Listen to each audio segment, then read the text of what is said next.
وعلیکم السلام ورحمۃ اللہ. یہ بڑی پیاری بات ہمارے فیضان الحق صاحب نے کہی ہے، اور میں اس پر مزید زور دینا چاہوں گا کہ دیکھو، معمولی سا شرک کرنے والا بھی ڈاکٹر عثمانی رحمۃ اللہ علیہ کا ساتھی نہیں ہو سکتا، کیونکہ ڈاکٹر عثمانی شرک کے دشمن گزرے ہیں.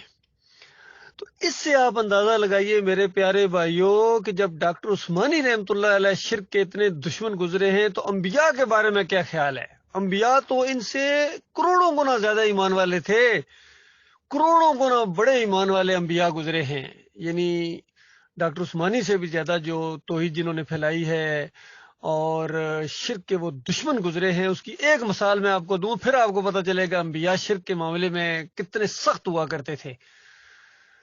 موسیٰ علیہ السلام کو اللہ تعالیٰ نے 30 دن کے لیے کوہ طور پر بلایا اور 10 دن کا اضافہ کر دیا. دیکھیں مالک کی شان، دیکھیں کہ مالک پہلے ہی کہہ سکتا تھا 40 دن کے لیے آ جاؤ، نہ 30 دن کے لیے آؤ جی، اور 10 دن مالک نے اور بڑھا دیے. یہ ہوتا ہے مالک کا انداز امتحان لینے کا. اس 10 دنوں میں سامری کو موقع مل گیا. 10 دنوں میں اس نے کہا موسیٰ کا بھی الہ یہ ہے، وہ تو یہاں بھول گئے، موسیٰ الہ یہ جو بچڑا میں بنا رہا ہوں موسیٰ کا بھی یہی ہے.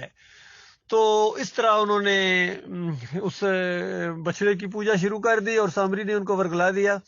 اور ان کی جو تورات ہے آج جو ان کے ہاتھوں میں پائی جاتی ہے تبدیل شدہ، اس کے اندر لکھا ہوا ہے کہ ہارون علیہ السلام نے بھی اس بچڑے کی پوجا شروع کر دی تھی. اس طرح ان یہودیوں نے اپنے انبیاء کے اوپر الزام لگایا. بالکل وہی انداز اختیار کیا ہے محمد حنیف صاحب نے. کہتے ہیں ڈاکٹر عثمانی کا یہ عقیدہ ہو ہی نہیں سکتا.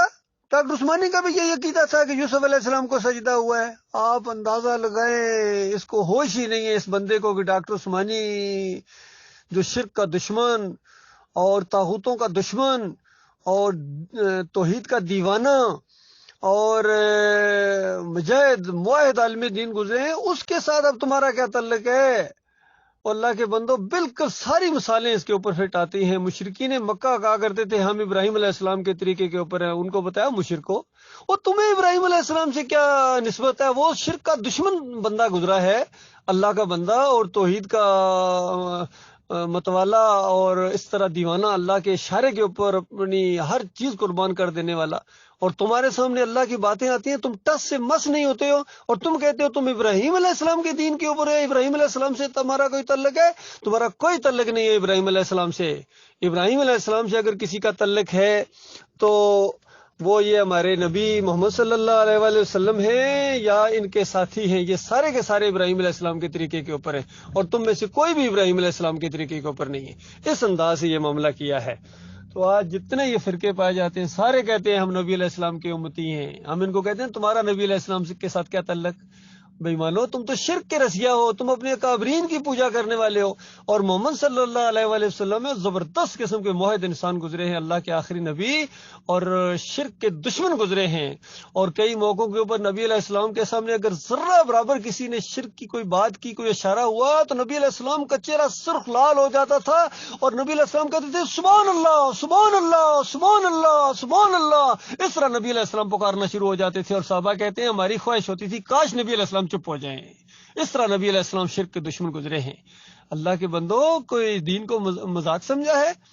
جس طرح ہمارے فیضان الحق صاحب بار بار یہ کہہ رہے ہیں کہ موت سر پر کھڑی ہے، کسی ٹائم موت آ سکتی ہے، اور جہنم منہ کھولے انتظار کر رہی ہے شرک کرنے والوں کا.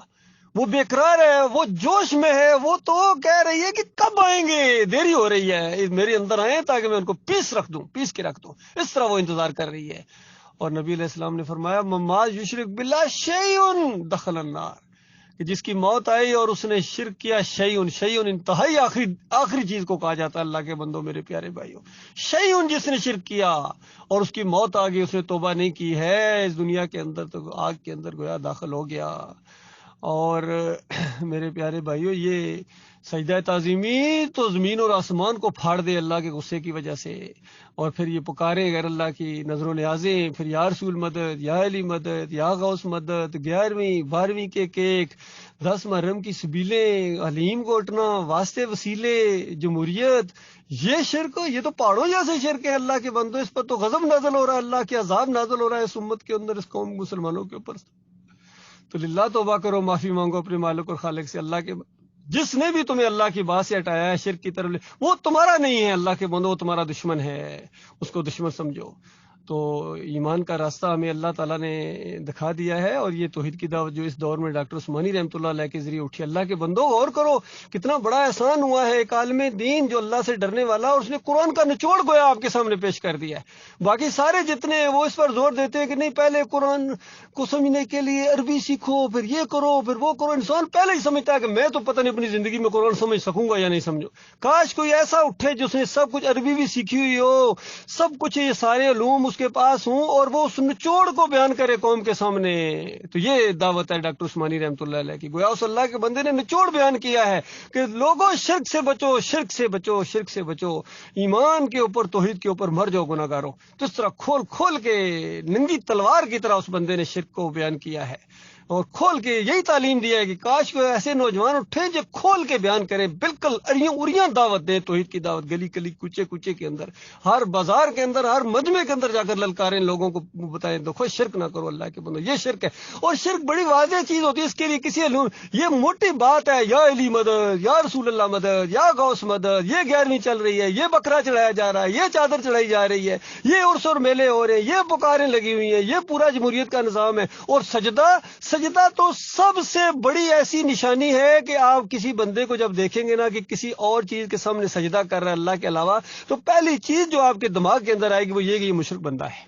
باقی دوسری چیزیں تو پھر اس کے بعد کئی دفعہ چیزیں ہوتی ہیں، لیکن یہ چیز سجدہ کرنا، وہ کسی درخت کے ساتھ جھنڈے باندھ کے کوئی سجدہ کر رہا ہو، قبر کے سامنے سجدہ کر رہا ہو، مورتی کے سامنے سجدہ کر رہا ہو، یا کسی انسان کے سامنے، وہ انسان سامنے بیٹھا اس کے سامنے جا کے سجدہ کر رہا ہو جس طرح پیروں کو کرتے ہیں، تو پہلی بات جو آپ کے دماغ کے اندر آئے گی وہ یہی آئے گی کہ یہ شرک کر رہا ہے، یہ مشرک ہے۔